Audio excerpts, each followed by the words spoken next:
చూడబోతున్నది ఊహకి అందని దృశ్యం. నీటి చుక్కలనొచ్చని భయానక ఎదలో అసలు పూలు వికసించడం ఏంటి? ఇది తంత్రమా, కలికాల మహత్యమా, లేక అమెరికా విషప్రయోగమా? అదే అర్థం కాక పిచ్చెక్కిపోతున్నారు జనాలు.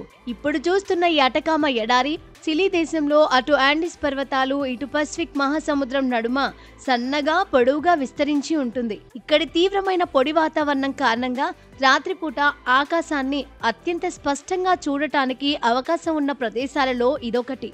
ప్రపంచంలోనే అతిపెద్ద రేడియో టెలిస్కోప్కు నిలయంగా ఈ ఎడారి ప్రసిద్ధి చెందింది. సాధారణంగా బీడుగా ఉండే ఈ అటకామ ఎడారి ప్రాంతం శీతాకాలంలో దక్షిణార్ధ గోళంలో గణనీయంగా పెరిగిన వర్షపాతం కారణంగా ఇప్పుడు రంగురంగుల అందమైన అడవి పూలతో తివాచీలా కనువిందు చేస్తోంది. అనేకేళ్లకోసారి కనిపించే అద్భుతమైన దృశ్యంగా దీన్ని భావిస్తారు. సగటు కన్నా ఎక్కువ వర్షపాతం ఈ ఎడారి నేలను తడిపినప్పుడు అంతవరకు భూమిలో నిద్రాణ స్థితిలో ఉన్న విత్తనాలు మొలకెత్తుతాయి. అలా పెరిగిన మొక్కలతో అడవి పూలు విరగబూసాయి.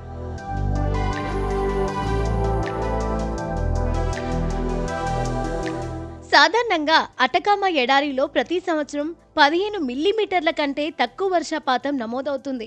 కానీ ఈ ఏడాది ఆగస్టు నెలలోనే 12 మిల్లీమీటర్ల కంటే ఎక్కువ వర్షపాతం నమోదైంది. అందులో ఎక్కువ భాగం ఒకే ఒక్క రోజు కురిసిందే. అంతకుముందు జూన్ నెలలో ఆ ఎడారి ప్రాంతం అంతటినీ మంచు కప్పేయడం కనిపించింది. ఇలా ఈ ఎడారిలో అనూహ్యమైన అరుదైన అధిక వర్షపాతం, అధిక హిమపాతం అక్కడి నేలలో నిద్రాణంగా ఉన్న విత్తనాలను మేల్కొల్పాయి. అద్భుతమైన అడవి పూల తివాచీలు ఏర్పడటానికి దోహదం చేశాయి. ఈ అద్భుతమైన పువ్వుల వికాసం సాధారణంగా ఆగస్టు నెలాఖరు నుంచి నవంబర్ 2వ వారం వరకు ఉంటుంది. 200 కంటే ఎక్కువ విభిన్న రకాల అడవి పువ్వులతో ఇది ఆవిష్కృతమైంది. వీటిలో కొన్ని జాతుల పూలు ప్రపంచంలో మరెక్కడా పెరగవు. 2024లో కూడా ఈ ప్రాంతంలో అధిక వర్షపాతం కారణంగా ఈ అరుదైన పుష్పసోయగం కనిపించింది. ఈ దృశ్యం మరికొన్ని వారాల పాటు ఉంటుందని చిలీ నేషనల్ ఫారెస్ట్ కార్పొరేషన్ చెబుతోంది.